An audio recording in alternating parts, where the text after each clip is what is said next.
goodness! More than 24 are dead after a powerful nighttime twister leaves communities in ruins. Thank God we're alive, but also we're so devastated by the loss. Another storm then pounded Georgia, and even more could be on the way today. As soon as I woke up, it's like the day hasn't stopped. Winter's last call? More than a foot of snow falls in Wisconsin. We were expecting some, but we really weren't expecting this kind of volume. Bounce house dangers. Windy weather turns a day of fun into a near tragedy. After wind got underneath it, it ripped that stake out of the ground and sent it careening into that fence. From our nation's capital, this is the National Weather Desk. Good morning and welcome to the National Weather Desk. I'm Angela Brown.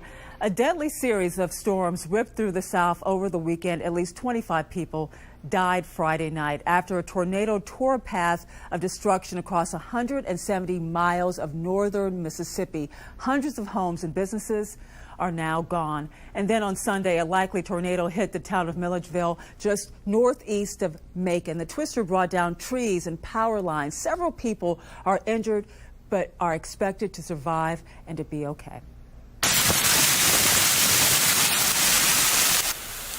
And as that storm moved from Mississippi to Alabama, it dropped quarter-sized hail on communities. Damage was limited to some trees and even some power lines. But check out the lightning right there. Our storm chaser, Brett Adair, captured these shots with a drone.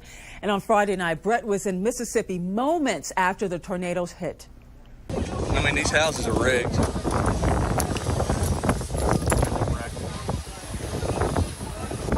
That's a mobile home with a frame there. Look at it wrapped completely around. And this is what Silver City looked like. Homes, as you can see there, reduced to rubble. It was a scene that played out at communities across northern Mississippi. We have two reports for you this morning. We'll take you to the cleanup efforts in Mississippi in just a moment, but we start with a storm that hit yesterday near Macon, Georgia. Meteorologist Ryan Mirando has details. Sunday morning. I got a report of damage there. The EMS will be unable to respond if you get checked the structures in that area. Milledgeville and Baldwin County residents, about 30 miles northeast of Macon, woke up to the alarms of a tornado warning. Like many other residents, Bailey Miller was shocked to see the destruction in his community. What was going through my head was just wanting to make sure that most of our folks around here were okay. Many reacting the same way, as damage was almost everywhere you turned, from downed trees, power lines, billboards, to roads being blocked as workers began cleaning up. It was definitely surprising. I went to college here, and we always got kind of, the tornado watch and warnings, and apart from a couple times, never had anything terribly serious. And so to see some damage come from it and be able to track where it kind of went, it was definitely a little bit surreal. During the tornado warning, the National Weather Service confirmed the tornado by a spotter and sparked a strong debris ball signature on radar as it moved north of Milledgeville just before 8 in the morning.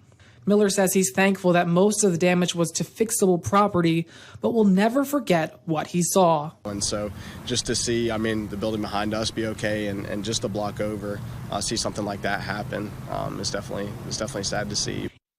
And now back to Mississippi, where the recovery from Friday night's tornado will be daunting. One person described the town you see right here, Rolling Fork, as obliterated. It is not hard to see why. A National Weather Service team is now assessing the damage and determining if any other tornadoes touch down.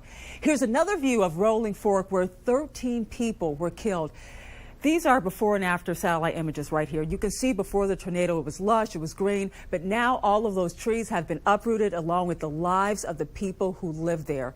Here's what the storm looked and sounded like as it hit.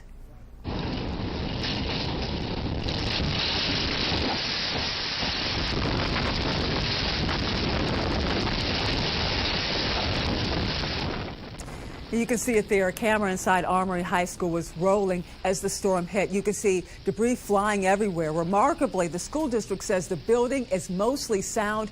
Unfortunately, that's not the case for many others in Mississippi. Madeline Nolan has more. Words can't express what I'm feeling. I'm just broken and I'm numb. And knowing that my little boy could have been in this. if I picked them up. Heartbroken family members still picking up the pieces of their loved ones after a tornado devastated Rolling Fork, killing at least 13, including David Brown's parents. I just wish I spent a little bit more time with them yesterday before I left. And I still got to tell my son that they're gone. Melissa and Lonnie Pierce were tragically killed after their neighbor's 18-wheeler landed on their home. And I was told that they passed away in each other's arms.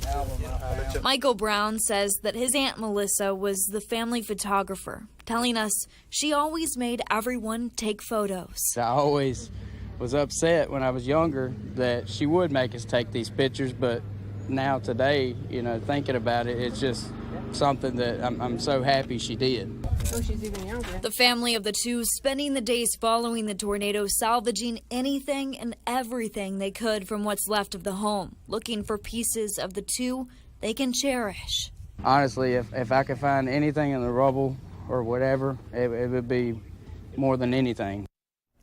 And unfortunately, there could be more severe weather for the South this evening. Let's turn now to meteorologist Brian Vandergraff, who is tracking the storm. Brian? Yeah, that whole system continues its progression from west to east. And today, this morning, we are looking at some stronger weather down through portions of Georgia, where tornado watches are up through mid-morning. There are a line of some hefty showers and storms right now that continue to progress eastward. And that area they're heading into this afternoon, including portions of the panhandle of Florida, portions of Alabama, portions of Georgia, and even into South Carolina from Savannah back to Vidalia up to Macon and Albany. They're under a level 2 slight risk. The biggest concern today are damaging wind gusts and large hail. Fortunately today, tornado threat is lower, but nonetheless, everyone on guard after this storm has been so historic in its devastation across the southern U.S. over the last few days. All right, thanks, Brian. And now to Wisconsin, where some folks woke up to more snow than they expected on a Saturday morning, more than a foot in some places. Lydia Anderson caught up with folks who were doing the heavy lifting, trying to clear away all that snow. Snowplows in the city of De Pere had an unexpected wake-up call Saturday morning. Really taken by surprise as far as the volume of snow. We were expecting some, but we really weren't expecting this kind of volume. Street Superintendent Tony Feetzer says the crews started with the main streets, then focused on the neighborhoods and side streets after. City employees weren't the only ones shocked. The Newhouse family in De Pere spent over an hour shoveling its driveway. Yesterday, you could see all the bushes and all the front of the house, and then I woke up and everything was white outside. Andrew Newhouse says the snow was difficult to shovel. Very heavy, very wet. It's just not fun. Residents in the city of Shawano say they're grateful to not be dealing with the amount of snow that Brown County has. As you can see behind me, the sidewalks and the streets are looking a lot more bare. I'm so excited that we didn't get any more snow. We're ready for it to be done, and things are warming up, and we just want to get out and start doing stuff without boots and snow pants and hats and mitts. Yeah, I didn't even know there was a storm in Green Bay. I'm just kind of chilling. I don't even have a jacket on today. It's been really nice up over here, so. And now this, 2 tigers are safe and sound after they broke free from a drive-through safari park in central Georgia during Tornado Sunday. The tigers escaped as the violent weather moved through the area. Wild Animal Safari is located in Pine Mountain. That's about 80 miles southwest of Atlanta. The storm caused extensive damage to the park. Workers eventually recaptured the tigers using those tranquilizer darts. No other staff or animals were hurt in all of this. And now, check this out. Drone footage released by the Spanish Civil Guard shows one of the largest whales, you're looking at right here, species in the entire world. The gigantic fin whale weighs, get this, about 40 tons and is 55 foot long. It was seen with a rare deformation off the Spanish coast.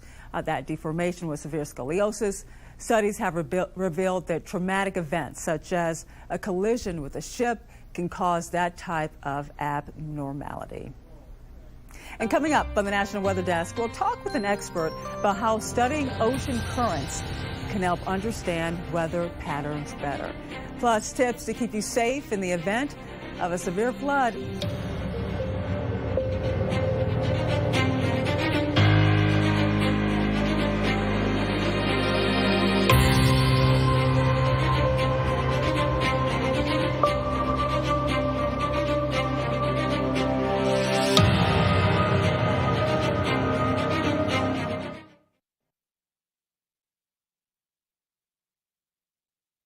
Well, our next storm system is going to move through the northeast for the day on Monday. We're looking at some snow up towards the northern areas and also some rain showers and some heavier rain in some parts of southern New England. This continues to move off towards the east, and then by the time we get to Tuesday, most of this is going to be on out of here. So that is some good news if you have Tuesday plans outdoors. And snowfall-wise, we're really not looking at much. Maybe a coating to 2 to 4 inches in some parts of areas of New York, southern Vermont, New Hampshire.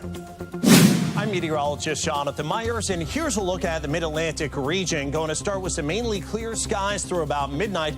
Then things get a bit more interesting overnight, especially after midnight. Southeastern Virginia, the Tidewater getting some rain, and then rain tries to move in from the west. It's going to take some time with that next weather maker encountering some dry air, but I think it is a wetter day on Monday. When you wake up, temperatures 40s and 50s, maybe some 30s north and higher elevations. That's the scene here.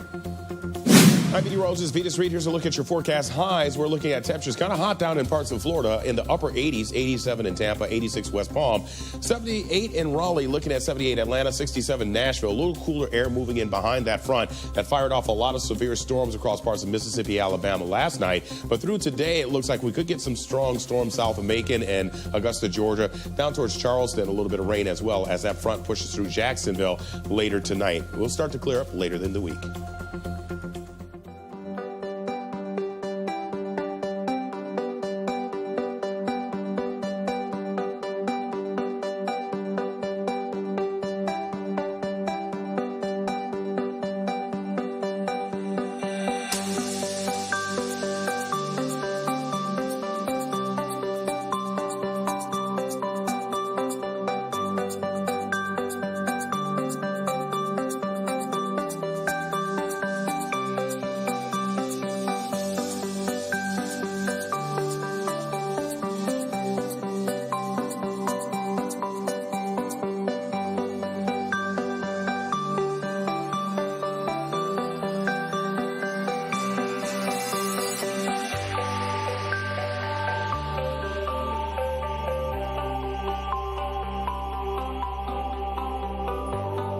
You are watching the National Weather Desk. Well, a team of scientists just set sail from New Zealand and are headed to East Antarctica to study ocean currents. Emily Gracie recently caught up with one of them on the ship to find out how sediment core research will help them better understand global weather patterns.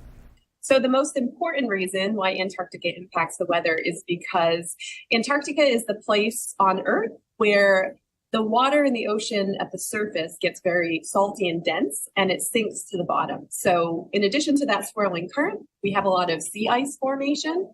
So when sea ice forms, it leaves behind very cold, very salty, very dense water after the ice forms. And that sinks to the bottom of the ocean and basically travels around the world in this process called thermohaline circulation, but referred to as the ocean conveyor belt. And so this is essentially what drives the circulation of all the major ocean currents worldwide, both in the deep sea and in the surface waters.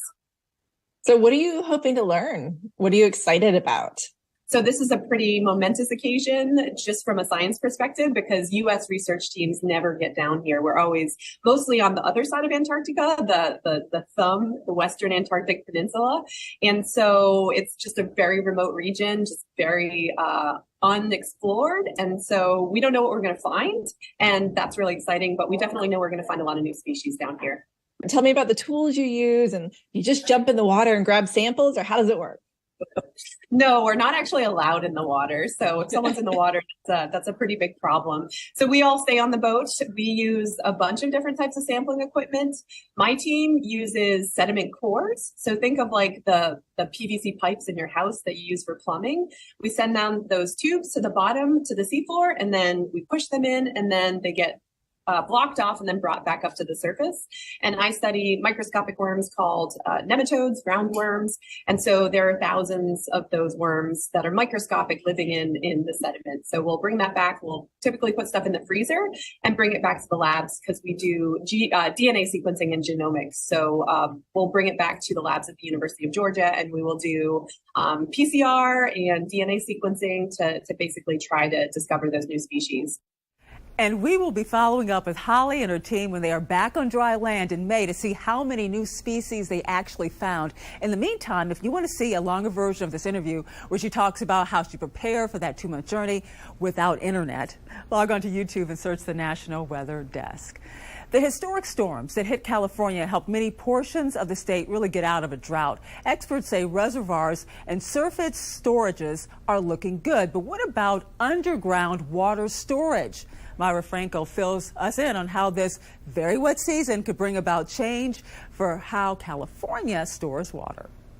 Historically, people thought of our water resources as the reservoirs and maybe the snowpack. But there's another place from where we get our water, and the biggest of all. It's called groundwater storage. Think of it like a savings account that we use when we really need it. In terms of water supply, Graham Falk, a professor emeritus of hydrology at the University of California, Davis, says we've used a lot of it throughout the previous drought years. During dry conditions, California tends to get as much as 60% of its water supply for drinking and irrigation and industrial purposes from groundwater, and the rest from surface water. Falk says our reservoirs are looking pretty good right now, but we have been using more water than what we can supply from our groundwater storage. The big problem? Unregulated overpumping. California has always been in a groundwater drought in modern times because, in general, it's been using too much. He says we're taking out water, but we're not putting back more in, which will cost us down the road. One wet year won't help us recover quickly like our reservoirs do. We have a drought longer than 2 or 3 years, which we've had quite a bit of periods like that recently.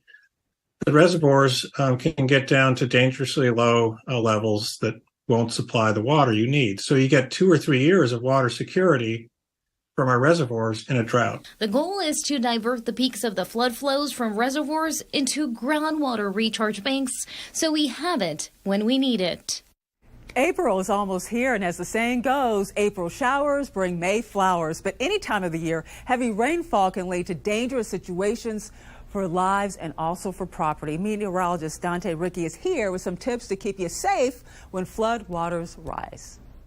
Heavy rain in a short period of time can lead to creeks and streams overflowing their banks, and as a result, flooding. Flooding is extremely dangerous, especially to those of you driving, because you cannot see floodwaters from a distance or tell how deep they are. If you encounter a flooded roadway, turn around, don't drown, and find another way to get home safely. This is especially dangerous at night where you can't necessarily see the floodwaters. It only takes about 1 foot of flowing water to cause a dangerous situation for your vehicle and knock it off of the roadway. In the state of West Virginia, over half of our counties have had a flood-related death within the last 30 years, many of them the direct result of driving through a flooded roadway. So here's what you can do to prepare at home. If you happen to live near a stream or creek, especially in the northern and western parts of our viewing area through the end of this week, move to higher ground. Do what you can to take anything on the lower floors of your home and move them upwards while it is still good weather outside.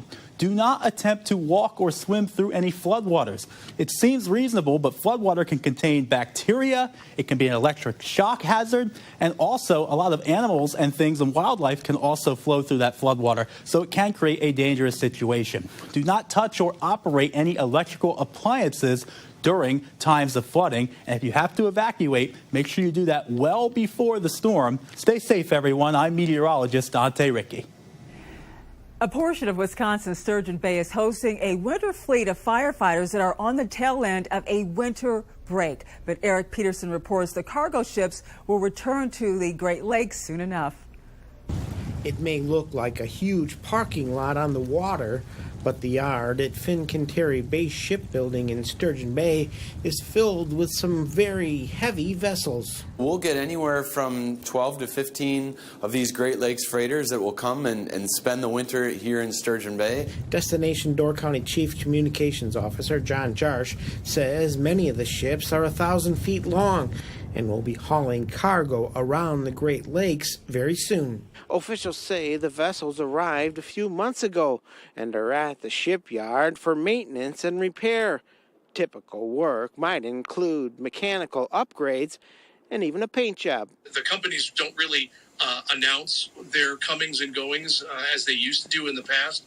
They really see it as a competitive advantage to keep that information close to the vest. Door County Maritime Museum Deputy Director Sam Perlman says people are able to track ship activity online or with numerous webcams nearby. We watch them as they come in. We eagerly anticipate them heading back out. John Jarsh agrees. It really is a neat reflection of our maritime heritage here, and not only our heritage, but these ships represent the future too.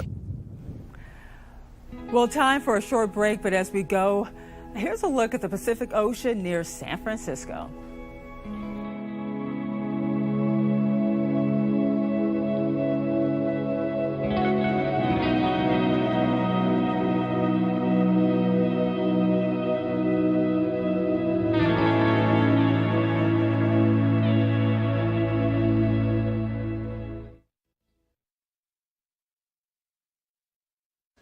Well, a very good Monday morning, everyone. I'm meteorologist Andrew Buckmichael taking a look at your weather story across the Midwest. We got rain across the Ohio Valley moving out this morning, and then we got a little snow starting to move its way in from the west there, and going to be far western portions of the Midwest. Up to North Dakota, a little bit of light snow possible for the day tomorrow, but generally pretty quiet for most of our Tuesday. Cool temperatures and a little bit of very light snow across the Great Lakes, Wisconsin, Iowa there. As we head into your Wednesday, temperatures still staying cool. Good Monday morning. I'm meteorologist Joe DiCarlo. Look at our forecast across the region. Well, it will be more humidity flowing on in from the Gulf of Mexico across southern and central Texas. That'll lead to a marginal risk of severe storms this evening from San Antonio to Austin. Otherwise, a cool afternoon. 50s and 60s across North Texas, Oklahoma, and Arkansas. Some of these storms, though, to the south may have large hail and damaging winds. Overnight, temperatures falling into the 30s, all the way, though, to the 60s and 70s down to the south. Good morning. I'm meteorologist Rebecca Stevenson. Here's what's happening across the West. Temperatures staying well below normal for most areas from the Pacific Northwest down into the Southwest. Salt Lake City only hitting a high of 39 today. And the Northern Rockies will get another foot of snowfall expected from a stationary boundary. We've got a new storm system slamming into California. Even the Sacramento Valley may get 1 to 2 inches of snow overnight. And that's the scene from here.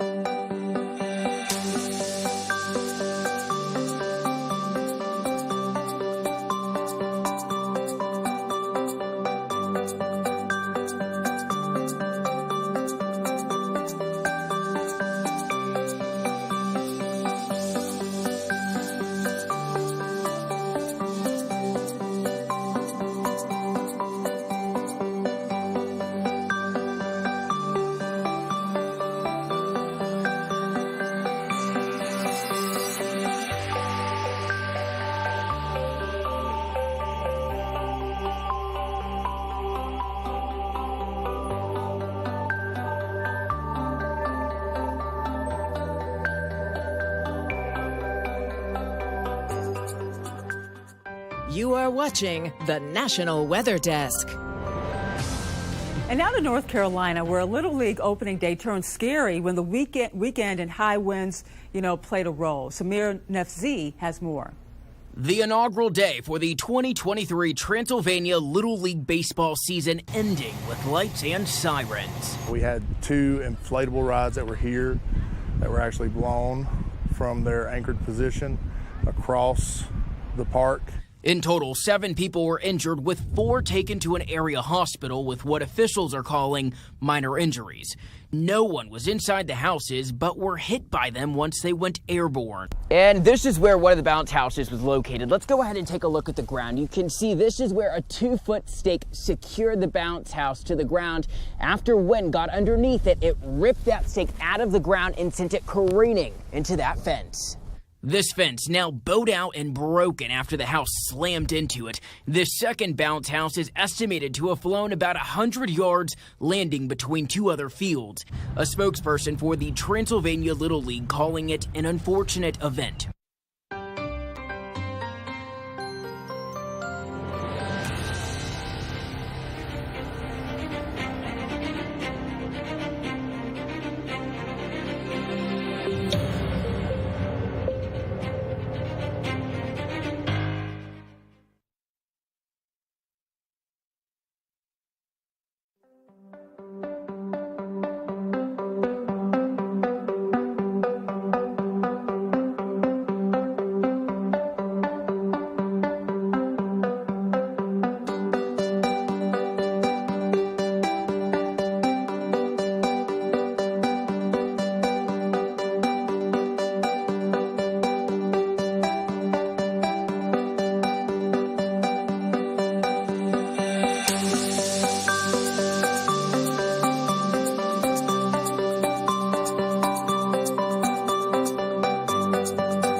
And thank you so much for joining us. Tomorrow on the National Weather Desk, we'll check in with cleanup efforts in the South after those massive storms. I'm Angela Brown. Make it a great Monday, and we'll see you right back here tomorrow.